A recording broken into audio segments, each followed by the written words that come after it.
You ask Tiger to calculate. This deals with linear inequalities with one unknown. The final result is x greater than -4. Let's solve it step by step. Simplify the expression.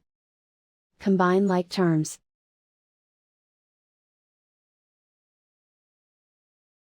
Group all constants on the right side of the inequality. Add 1 to both sides.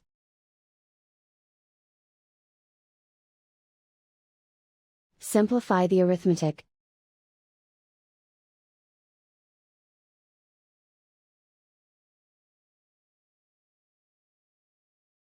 Convert the x into a positive number. Multiply both sides by -1.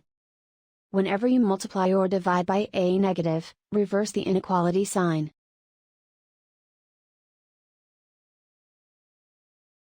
Remove the ones.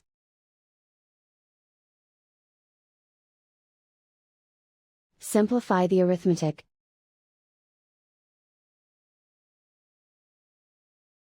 Plot the solution on a coordinate grid.